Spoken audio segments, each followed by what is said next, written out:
20-ci əsrin 20-ci illərinin ikinci yarısından etibarən Azərbaycanda da xalq təsərrüfatının bütün sahələrinin sosialistcəsinə yenidən qurulmasına başlanıldı. Onun başlıca istiqamətləri aşağıdakılardan ibarət idi. 1. Sosialist sənayeləşdirilməsi. 2. Kənd təsərrüfatının kollektivləşdirilməsi. 3. Bolşevik ideologiyasına xidmət edən mədəni quruculuq. 4. Komünist Partiyasının bölünməz və şəriksiz ağalığının təmin olunması. 5. Planlaşmada və idarəçilikdə sərt mərkəzləşmə. 1925-ci ilin dekabrında ölkənin sosialist sənayeləşdirilməsi xətti irəli sürüldü. Rusiyadan fərqli olaraq Azərbaycanda sənayeləşdirmə özünə məxsus yolla aparılırdı. Əgər Rusiyada sənayeləşdirmədə üstünlük daha çox ağır sənayeyə, maşın qayırmaya və hərbi sənayeyə verilirdisə, müstəmləkə vəziyyətində olan Azərbaycanda əsas üstünlük neft sənayesinin inkişafına və elektrik enerjisi istehsalına yönəlmişdi. Yüngül sənaye müəssisələrinin və ilkin xammal emalı, pambıq təmizləmə, ipəkçilik və başqa obyektlərinin yaradılması da Azərbaycanda sənayeləşdirmənin tərkib hissələrindən idi. Sənayeləşdirmə xalqın, xüsusən o zaman əhalinin əksəriyyətini təşkil edən kəndlilərin istismarı, ağır vergilər qoymaq, müsadirələr, sənayeləşdirmə istiqrazları yolu ilə toplanan kapital hesabına aparılırdı. Tezliklə sənayeləşdirmədə ciddi nailiyyətlər əldə edildi. Sənayeləşdirmənin qısa müddətli uğurlarının başlıca səbəblərindən biri zəhmətkeş xalqın, xüsusən fəhlələrin böyük ruh yüksəkliyi ilə bu işə qoşulması idi. Onları çox ağır şəraitdə, ac-yalavac, savadın, texnikanın olmadığı şəraitdə quru əllə tikirdilər. Bu, əsl qəhrəmanlıq idi. Sənayeləşdirmə kəndlinin istismar edilməsini və var-yoxdan çıxmasını daha da gücləndirirdi.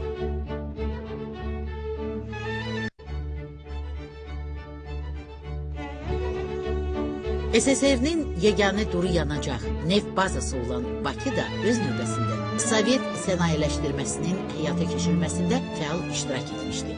Azərbaycan fəhlələri yeni neft yataqlarının istismara verilməsində, onlarla sənaye obyektlərinin tikilməsində böyük əmək rəşadəti göstərmişdilər. Sənayeləşdirmə illərində Bakıda neftayırma və neft maşın qayırma zavodları, Leytenant Schmidt, Suraxanı Mexaniki Zavodu, o cümlədən ilk kreking qurğusu, sürtkü yağları, ağ neft, benzin, gəmi təmiri, karbid zavodları, Gəncədə əyirici toxuculuq kombinatı, Gəncə, Ucar və Yevlaxda pambıq təmizləmə zavodları, Lənkəranda və Ordubadda konserv zavodları, Şəkidə, Xankəndidə, Zaqatalada, Salyanda və Füzulidə istilik və su elektrik stansiyaları tikilib işə salındı. Artıq 20-ci əsrin 30-cu illərinin ikinci yarısında Azərbaycanda istehsal olunan sənaye məhsulunun 95%-dən çoxunu 20-30-cu illərdə tikilmiş və yenidən qurulmuş müəssisələr verirdi. SSR-nin neft istehsalı üzrə dünyada ikinci yerə çıxmasında Bakı neftçilərinin çox böyük əməyi olmuşdu. 1937-ci ildə SSR-də hasil edilən neftin 76%-ni Azərbaycan verirdi. Bu illərdə 822 kilometrlik Bakı-Batumi neft kəmərinin Ələt-Cülfa dəmir yol xəttinin çəkilişi başa çatdırıldı. SSR məkanında ilk dəfə Bakıda şəhər ilə neft rayonları arasında elektrik dəmir yolu xətti istifadəyə verildi. Sənayeleşmə, öz çətinlikləri və mənfi nəticələri ilə bərabər Azərbaycanın ümumi inkişafına xeyli təkan verdi. Onun həyata keçirilməsi sayəsində Azərbaycan aqrar ölkədən aqrar sənaye ölkəsinə çevrildi. Kənd təsərrüfatının kollektivləşdirilməsi siyasəti 20-ci əsrin 20-ci illərinin sonlarında ən mühüm məsələ olmuşdu. 1929-cu ilin ikinci yarısından etibarən bu siyasət Azərbaycanda da həyata keçirilməyə başladı. Kollektivləşmənin məna və mahiyyətini hələ tamamilə dərk etməmiş, ona hazır olmayan Azərbaycan üçün bu proses çox ağrılı keçmişdi. Mərkəzdən müəyyən olunmuş müddətə görə hələ 4 il 1933-cü ilin yazına qədər vaxtın qalmasına baxmayaraq, Azərbaycan rəhbərliyi tələsərək 1930-cu ilin yazına kimi elliklə kollektivləşməni başa çatdırmaq qərarına gəlmişdi. Bu məqsədə çatmaq üçün inzibatı, zorakılıq yolu ilə kəndliləri kolxozlara yazmağa başlamışdılar. 1929-cu ilin sonu, 1930-cu ilin əvvəllərində kollektivləşmə həftəlikləri təşkil edilmişdi. Həftəliklər zamanı minlərlə fərdi kəndli zoraki yolla kolxozlara yazdırılmış, qondarma kommunalar və kənd təsərrüfatı artelləri yaradılmışdı. Kolxoza könüllü gəlməyənləri məcbur edir, həbs edir, qol çomaqlığa salır, hədəliyir və digər inzibati tədbirlər həyata keçirirdilər. Qarabağın dağlıq hissəsi, Quba, Nuxa, Zaqatala, Lənkəran, Goranboy bölgələri elliklə kollektivləşmə rayonları elan edilmişdi. Geniş miqyasda kağız üzərində kolxozlar yaratmağa başlamışdılar. Qol çomaqlara və onların tərəfdarlarına divan tutulması kollektivləşdirmənin ən dəhşətli faciələrindən idi. Kollektivləşdirmə gedişində yol verilmiş kobud səhvlər, inzibatçılıq və zorakılıqla üzləşən kəndlilər 1930-cu ildə kütləvi olaraq kolxozlardan çıxmağa başladı. Süni surətdə yaradılmış kolxozlar da dağılmağa başladı. Respublikada kollektivləşdirmənin səviyyəsi olduqca aşağı düşdü. Lakin 1930-cu ilin sonu, 1931-ci ilin əvvəllərindən etibarən kollektivləşmə dalğası yenidən yüksəlməyə başladı. Artıq 1937-ci ildə bütün kəndli təsərrüfatlarının 86,5%-i kolxozlarda birləşdirilmişdi.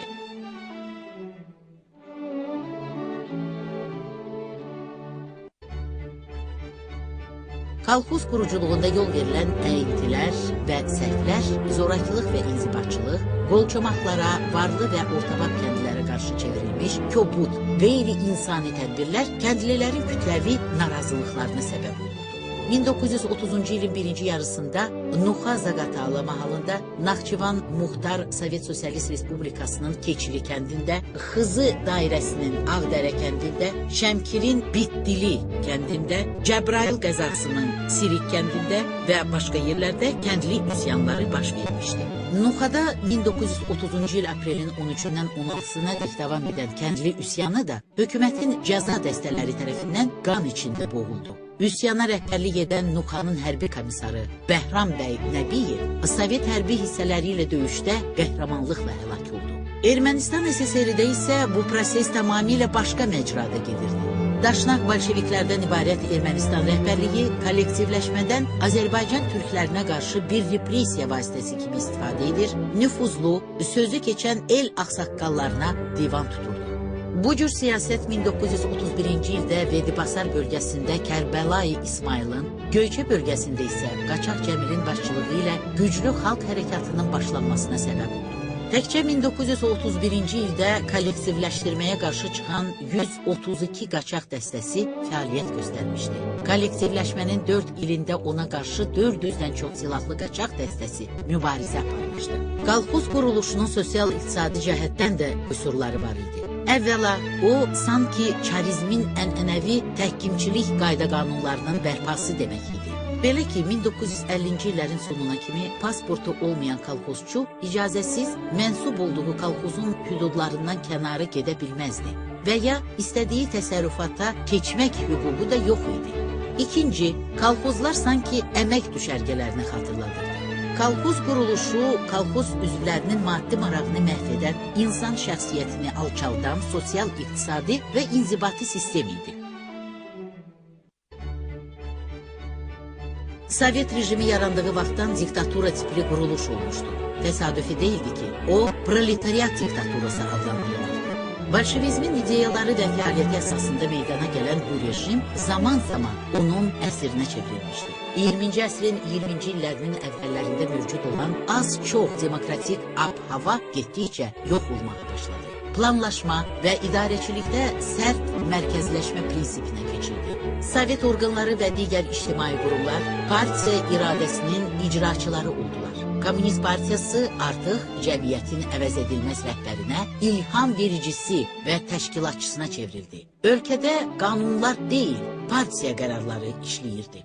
Belə vəziyyət Azərbaycanda da mövcud idi. Azərbaycan Kommunist Bolşeviklər Partiyası yaranandan 30-cu illərin ortalarına kimi Azərbaycanda partiya rəhbərliyinin çox tez-tez dəyişməsi adi hala çevrilmişdi.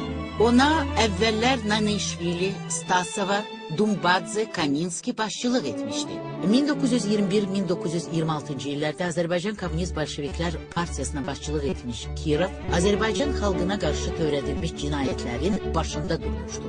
Kirovdan sonra Azərbaycan Kommunist Bolşeviklər Partiyasına rəhbərlik Mirzayan, Qarayev, Ağaberdiyev üçlüyünə tapşırılsa da, hakimiyyət faktik olaraq Mirzayanın əlində cəmləşmişdi. Onun göstərişi ilə ölkədə din və milli adət-ənənələrə qarşı geniş kampaniya aparılmışdı. 1929-cu ildə üçlük hakimiyyətdən uzaqlaşdırıldı və 1933-cü ildə daxil olmaqla Respublika Partiya Təşkilatına rəhbərliyə növbə ilə Kikalo, Polonski, Ruben gətirildilər. Erməni Rubenin Respublika Partiya Təşkilatına rəhbərlikdən uzaqlaşdırılması və Mircəfər Bağırovun bu vəzifəyə təyin olunması 1934-1953-cü illər Azərbaycan Partiya rəhbərliyində sabitlik yaratdı. 20-ci illərin ortalarından başlanan sosialist yenidən qurmalarının başlıca nəticəsi olaraq Azərbaycanda da Stalin modelli totalitar sosializm cəmiyyəti quruldu.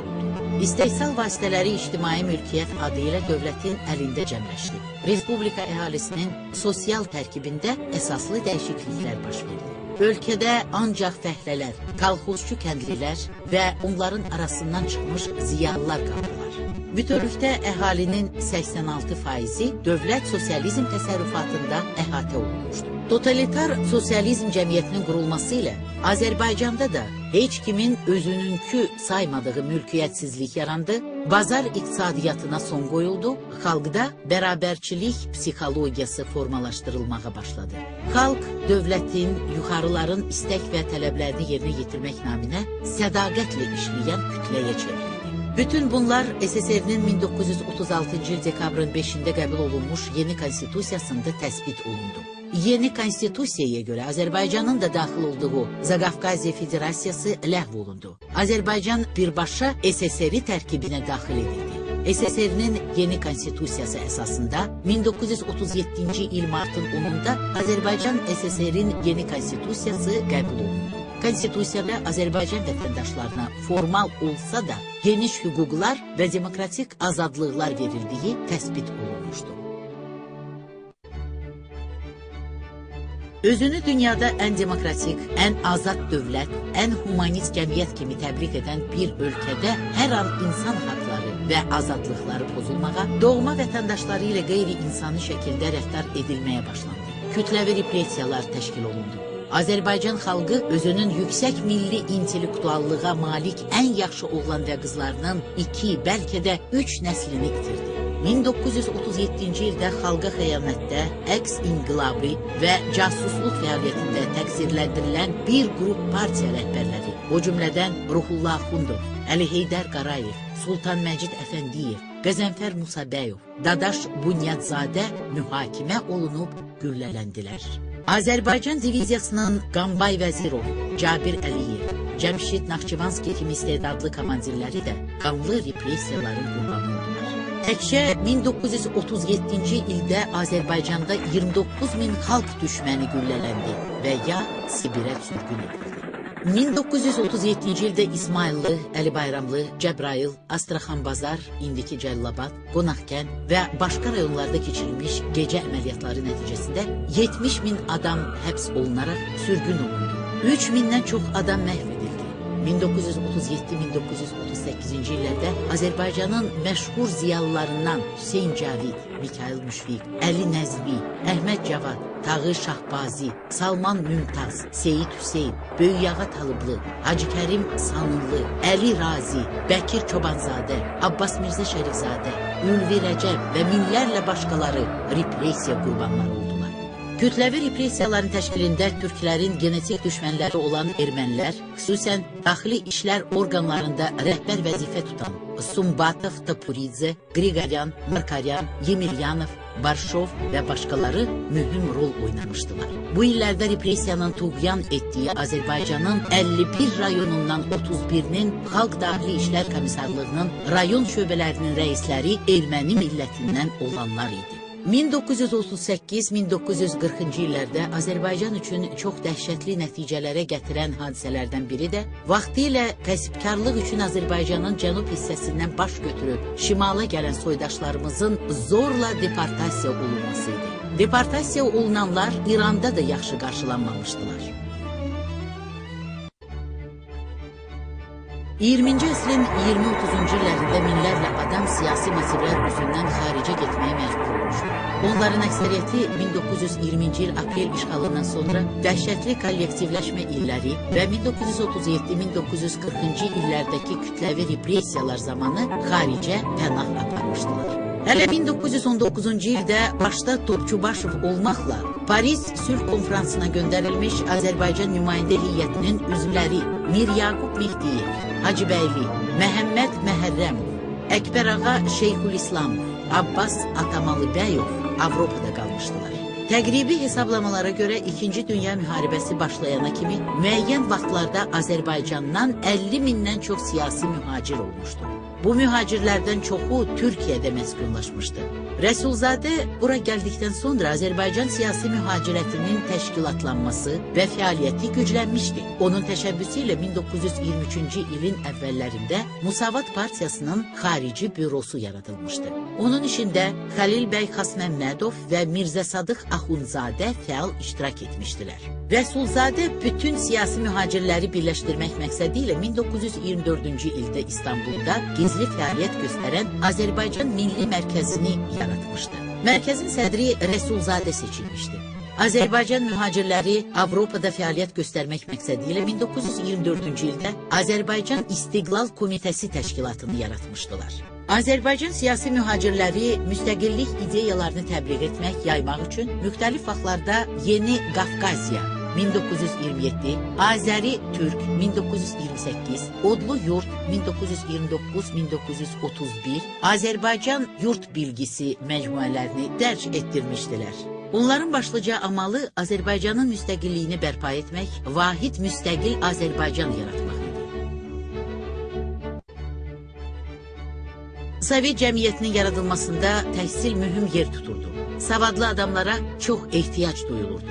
Buna görə də Sovet dövləti təhsilə, onun inkişafına xüsusi qayğı göstərirdi. Bu sahədə onun ilk tədbiri savadsızlığı ləğv etmək olmuşdu. 1923-cü ildə savadsızlıqla mübarizə üçün xüsusi komitə yaradılmışdı. Artıq 1930-cu ildə əhalinin yarıdan çoxu yazıb oxumağı bacarırdı. Respublikada ümum təhsil məktəblərinin inkişafına böyük diqqət yetirilirdi. 20-ci əsrin 30-cu illərinin sonlarında Azərbaycanda 4500-ə qədər ümum təhsil məktəbi fəaliyyət göstərirdi. Onlarda 695 min şagird təhsil alırdı. Məktəbləri müəllimlərlə təmin etmək üçün pedaqoji kurslar təşkil edilir, ixtisas məktəbləri açılırdı. 30-cu illərin sonlarında belə məktəblərin sayı 90-ı keçmişdi. Ali təhsilin inkişaf etdirilməsi də diqqət mərkəzində idi. 1921-ci ildən Azərbaycan Dövlət Pedaqoji İnstitutu, Azərbaycan Politexnika İnstitutu, Şərq dünyasında ilk konservatoriya, Ali Rəssamlıq Məktəbi, 1929-cu ildən Gəncədə Azərbaycan Kənd Təsərrüfatı İnstitutu fəaliyyət göstərirdi. 1930-cu ildə Azərbaycan Tibb İnstitutu açıldı. Politexnika İnstitutu Neft İnstitutuna çevrildi. 1934-cü ildə Sənaye İnstitutu və Xalq Təsərrüfatı İnstitutu yaradıldı. 1938-ci ildə Gəncədə və Şəkidə müəllimlər institutları işə başladı. 1923-cü ildə Azərbaycanı öyrənən cəmiyyət yaradılmışdı. Onun içində Tağı Şahbazi, Cəlil Məmmədquluzadə, Əbdülrəhim bəy Haqverdiyev, Bəkir Çobanzadə və başqaları fəal iştirak edirdilər. Burada Azərbaycan xalqının tarixinin, maddi və mənəvi mədəniyyətinin obyektiv şəkildə öyrənilməsinə cəhdlər göstərilirdi. 1929-cu ildə bu Dövlət Elmi Tədqiqat İnstitutuna çevrildi. Sonralar bu institutun əsasında SSR Elmlər Akademiyası Cənubi Qafqaz filialının Azərbaycan şöbəsi təşkil edildi.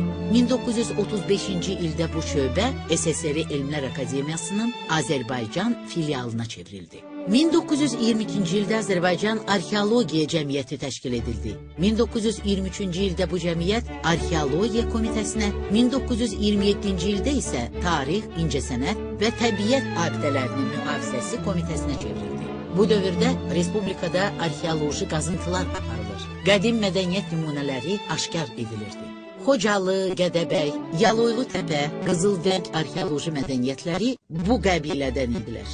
1926-cı ildə Bakıda 1-ci Ümumİttifaq Türkoloji Qurultayı keçirildi. Qurultay, türkologiyanın inkişafında, xüsusən türk xalqlarının latın qrafikalı əlifbaya keçilməsi üçün də mühüm rol oynamışdı. Lakin bu sahədə başlanmış işlər imperiyanın anti-türk siyasətinə qurban verildi. Qurultayın Azərbaycan SSR-dən olan 16 nümayəndəsindən 15-i repressiya olundu. 20-ci əsrin 20-ci 30-cu illərində Respublikada Kommunist, Bakinski Raboçi qəzetləri ilə yanaşı yeni nəşr edilən bir sıra qəzet və jurnallar, o cümlədən Yeni Yol, Gənc İşçi, Vışqa, Müəllim qəzeti, Ədəbiyyat, Azərbaycan Pioneri qəzetləri, Molla Nəsrəddin, Maarif və Mədəniyyət, Şərq Qadını kimi jurnallar nəşr edilirdi. Azər nəşrlə yanaşı daha bir neçə nəşriyyat fəaliyyət göstərirdi. Rayonların hamısında mətbəələr var idi. 1924-cü ildə Bakıda ilk radio qurğusu quraşdırıldı. 1926-cı ildən isə radio stansiya fəaliyyətə başladı. Sonra bütün respublika sürətlə radiolaşdırıldı. 20-ci əsrin 20-30-cu illərində Azərbaycan ədəbiyyatı da inkişaf etmişdi. 1926-cı ildə Qızıl Qələmlər İttifaqı, 1932-ci ildə Azərbaycan Yazıçılar İttifaqı yaradıldı. Bu illərdə Hüseyn Cavid, Əhməd Cavad, Cəlil Məmmədquluzadə, Yusif Vəzir Çəmənzəminli, Seyid Hüseyn, Məmməd Səid Ordubadi və başqaları ilə yanaşı ədəbiyyata Səməd Vurğun, Süleyman Rüstəm, Mikail Müşfiq, Rəsul Rza, Mehdi Hüseyn, Süleyman Rəhimov, Mircəlal Paşayev və sair gənclər gəlmişdi. Əhməd Cavad rəmzlər vasitəsilə siyasi lirikanın parlaq nümunələrini verdi. Göy-göy şeirində o gözəl, şöhrətli, lakin yaralı, öz dərdi ilə təklənmiş, qeyrətli övladlarından ayrı düşmüş, səsi sədası heç kəsə çatmayan vətənin obrazını yaratmışdı. Almaz Yıldırım dəmir pərdə arxasındakı qızıl dünyanın kölələr cənnətinə lənətlər yağdırırdı. Bir gün gələcək şeirində o yazırdı. Lənət hür bir aləmdə insan hürriyyətinə, məlun bir qüvvət kimi zəncir vurana lənət. Bu illərdə incəsənətin inkişafında da müəyyən nailiyyətlər əldə edilmişdi. Teatr, kino, rəssamlıq, musiqi, memarlıq və heykəltaraşlığın inkişafı üçün bir sıra tədbirlər görülmüşdü. 1922-ci ildə Azərbaycan Dövlət Dram Teatrı, 1924-cü ildə Azərbaycan Opera və Balet Teatrı açıldı. 1920-ci ildə yaradılmış Rus Azad Tənqid və Təbliğ Teatrı, 1923-cü ildə Bakı İşçi Teatrına, 1937-ci ildə isə Azərbaycan Dövlət Rus Dram Teatrına çevrildi. 1931-ci ildə Azərbaycan Kukla Teatrı, 1936-cı ildə Gənc Tamaşaçılar Teatrı, 1938-ci ildə Musiqili Komediya Teatrı yaradıldı. Naxçıvanda, Gəncədə, Xankəndində, Şəkidə dövlət teatrları fəaliyyətə başladı. Milli teatrın inkişafında Aleksandr Tuğanov, Adil İskəndərov, Abbas Mirzə Şərifzadə, İsmail Hidayətzadə, Sidqi Ruhullah, Ülvi Rəcəb, Mərziyə Davudova, Rıza Təhmasib, Ələskər Ələkbərov və başqalarının böyük xidmətləri olmuşdu. 1934-cü ildə Azərbaycan Bəstəkarlar İttifaqı yaradıldı. 1937-ci ildə Üzeyir Hacıbəylinin Koroğlu Operasının tamaşaya qoyulması Respublikanın mədəni həyatında böyük hadisə oldu. Libretto mətninin qüsurlu olmasına baxmayaraq, Əfrasiyab Bədəlbəlinin 1940-cı ildə yazdığı Qız Qalası baleti tariximizə ilk Azərbaycan baleti kimi daxil oldu. Azərbaycan opera sənətinin inkişafında Bülbülün, Hüseynqulu Sarabskinin, Şövkət Məmmədovanın, Fatma Muxtarovanın, balet sənətinin inkişafında Qəmər Almazadənin rolu əvəzsiz oldu. Xalq mahnılarının, oyun havalarının, muğamların toplanıb nota alınması təşkil edildi. Məşhur xanəndələr Cabbar Qaryağdıoğlu, Seyid Şuşinski, Xan Şuşinski, Zülfü Adıgözalov və başqaları milli musiqimizin inkişafında mühüm rol oynadılar. Azərbaycan kino sənəti də inkişaf etməkdəydi.